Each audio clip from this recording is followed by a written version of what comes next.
Approach 14325.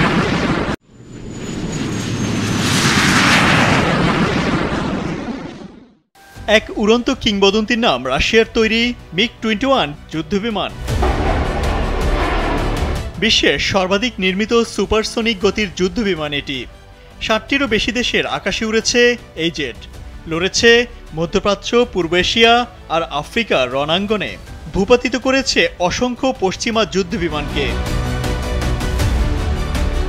দক্ষ পাইলটের হাতে পড়লে MiG-21 হতে পারে ভয়ঙ্কর কোনো এক আকাশযান।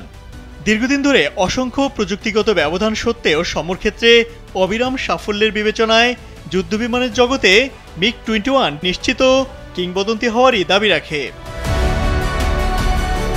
সৃষ্টির পর থেকেই ধারাবাহিক সাফল্য পেরিয়ে এখন যেন বার্ধক্যে পৌঁছে গেছে এ যুদ্ধবিমানটি।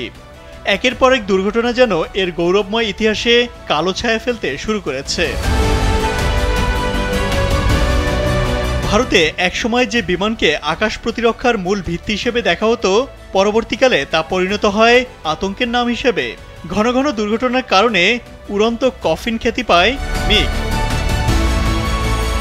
ক্রমাগত দুর্ঘটনা ও প্রাণহানির ঘটনার প্রেক্ষাপটে অবশেষে এটি বিমান বাহিনীর বহর থেকে সরিয়ে নেওয়ার সিদ্ধান্ত নেয় ভারত সরকার।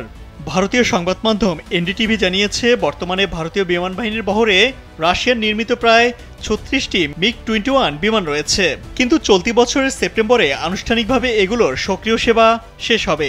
সেই জায়গা নেবে দেশীয় প্রযুক্তিতে তৈরি দ্রুতগামী ও আধুনিক যুদ্ধবিমান তেজস Mk-1A। খবরে আরও বলা হয়েছে, আগামী সেপ্টেম্বরে চণ্ডীগড়ের একটি বিমান ঘাঁটিতে MiG-21 এর বিদায় পর্ব অনুষ্ঠিত হবে। 26 বছর ধরে ভারতীয় আকাশ পাহারায় থাকা এই যুদ্ধবিমান ভারতীয় বিমান বাহিনীর ইতিহাসে এক বিশেষ অধ্যায়ের সমাপ্তি টানবে। 1963 সালে ভারতীয় বিমান বাহিনীতে MiG-21 প্রথম যুক্ত হয়। সোভিয়েত ইউনিয়নের তৈরি সুপারসনিক এই জেট দীর্ঘদিন ভারতের প্রধান আকাশ প্রতিরক্ষা অস্ত্র ছিল। বিশেষ করে গেল কয়েক দশক ধরে এটিই ছিল ভারতীয় বিমান বাহিনীর অন্যতম ভরসাযোগ্য যুদ্ধবিমান। তবে সময়ের সঙ্গে পাল্লা দিয়ে প্রযুক্তিগতভাবে পিছিয়ে পড়া এবং বারবার দুর্ঘটনায় জড়ানোর কারণে MiG-21 নিয়ে উদ্বেগ তৈরি হয়।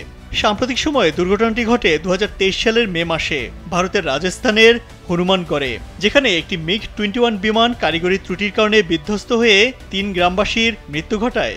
বিমানটি সুরাতগড় বিমানঘাঁটি থেকে নিয়মিত প্রশিক্ষণ মিশনে অংশ নিচ্ছিল। ওই দুর্ঘটনার পর পুরো MiG-21 বহরকে সাময়িকভাবে গ্রাউন্ডেড করে ভারতীয় বিমান বাহিনী।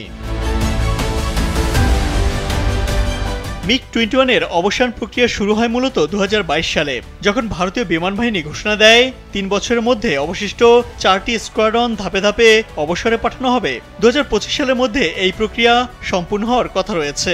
পাশাপাশি 2027 সালের মধ্যে MiG-29 বিমানগুলো প্রত্যাহার করে নেওয়ার পরিকল্পনা রয়েছে।